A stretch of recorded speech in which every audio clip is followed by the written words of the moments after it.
Congratulations, you just got your amateur radio license. That's exciting.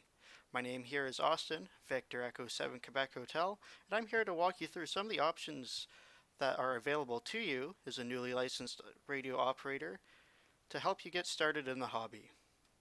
I know when I started out, I had a lot of trouble finding a radio that was relatively cheap because I was a middle school student at the time, and something that would get me some contacts and expose me to the world of amateur radio. Now, a lot of people will recommend the Baufeng Uv5R radio, and while I agree that they are great starter radios, um, their price is getting a little bit higher, especially with COVID nowadays, and they are not as durable as one would hope.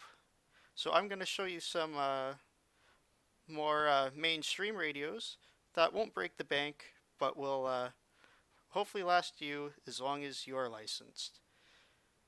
So without further ado, let's start.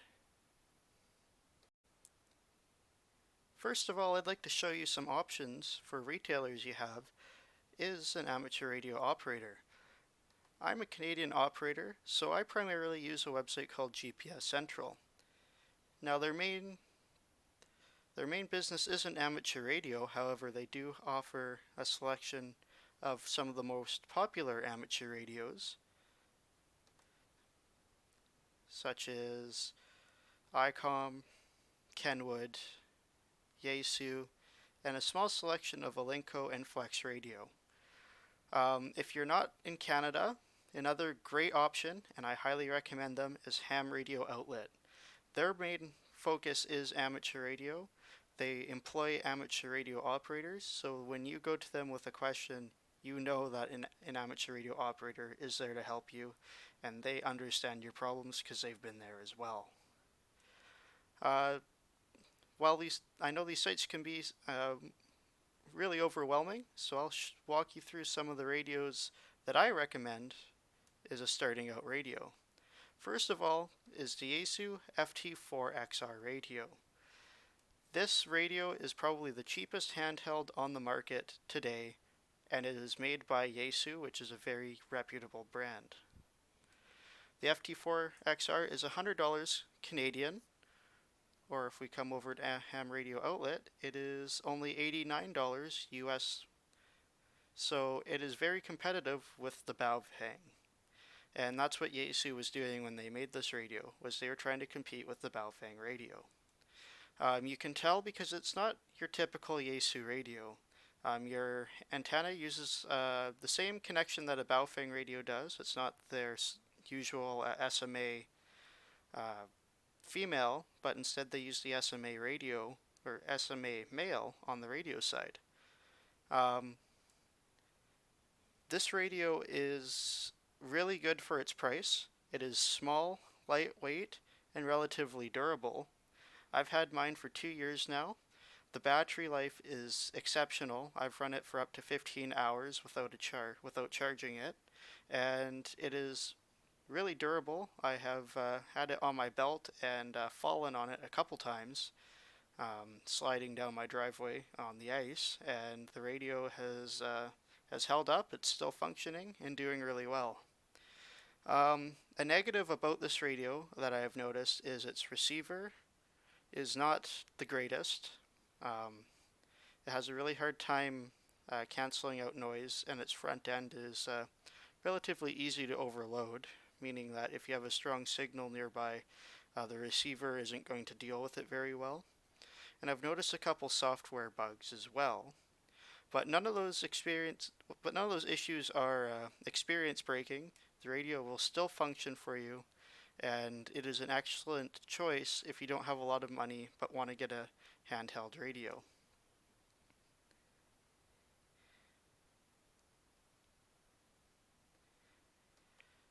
Moving up the price ladder, we have the FT65, Yaesu FT65. It is $120, so only $20 Canadian more than the FT4, and they are both very similar radios, except you will notice that on this radio it has these 4 extra buttons here, which are user programmable.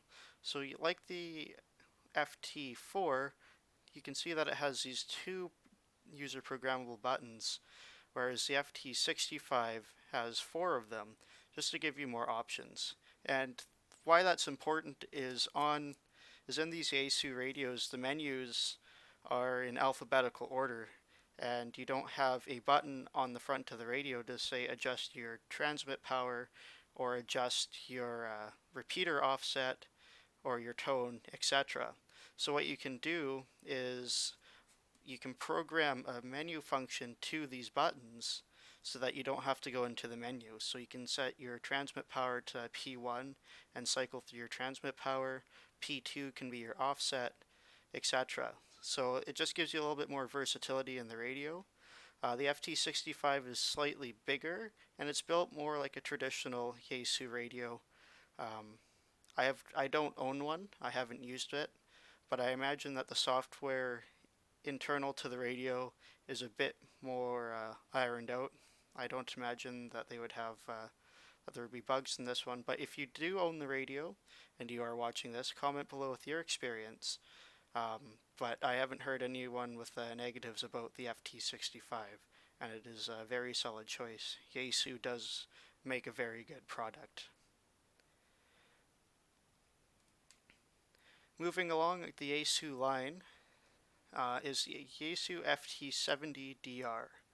This radio is normally 265 Canadian, though if you order from GPS Central until February 28th, 2022, it is on sale for $240.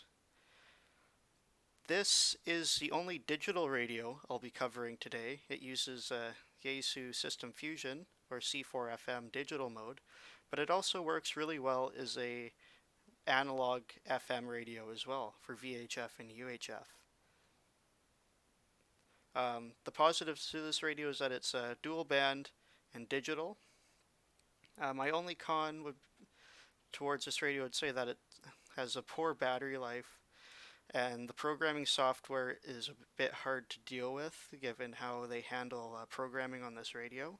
But it does have a USB port. It is able to be programmed through USB, whereas the FT65 and FT4, you have to buy a special programming cable that goes through the microphone jack. But if you're looking for your first radio, this is the radio that I recommend.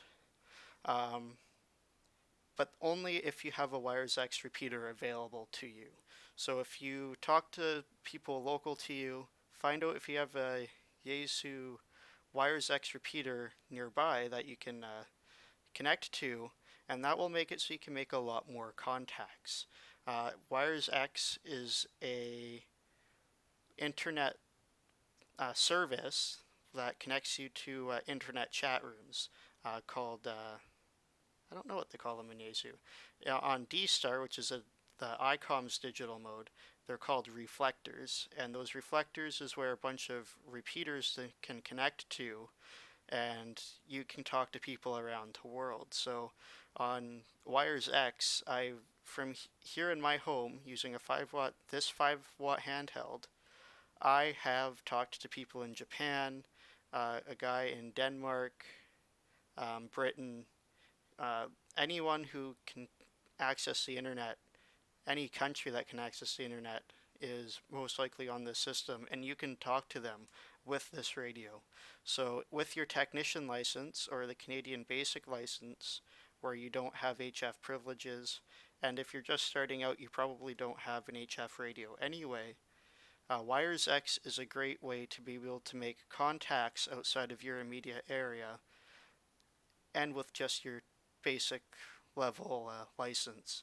So if you have the Wires X in your area and you can afford this price, this is the most expensive radio we're looking at today, and you can see it is $175 US, then I highly recommend getting this one.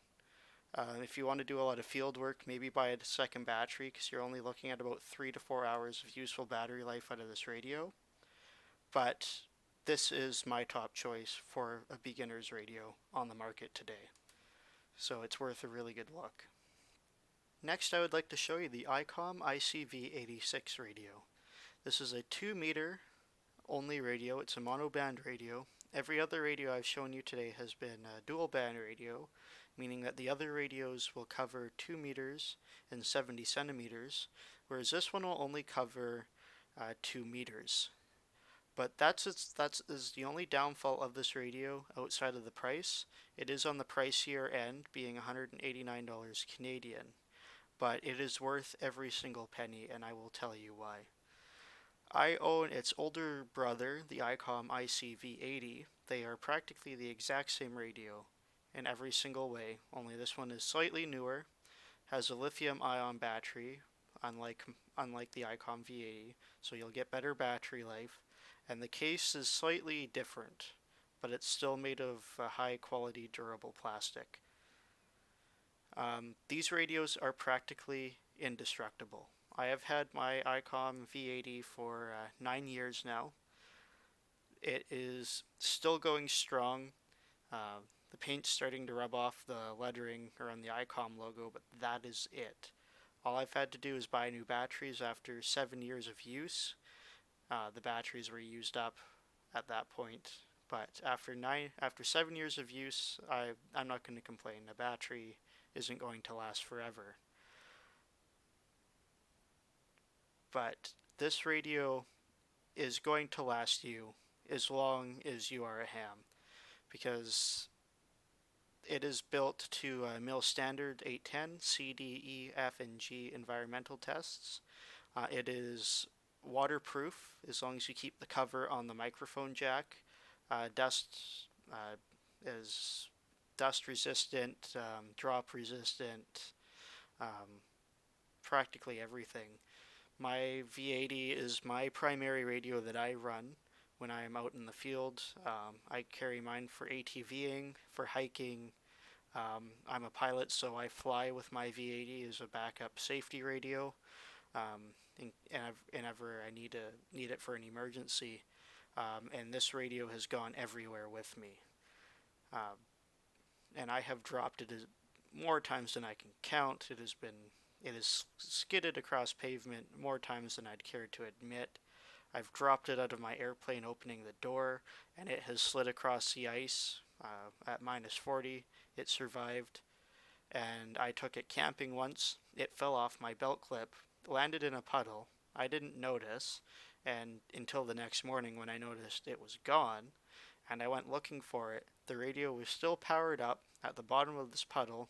I took it out, dried it off, and it still functions to this day 5 years later. So if you want a radio that will last and will perform, this is the radio. It is probably one of the best receivers on the market.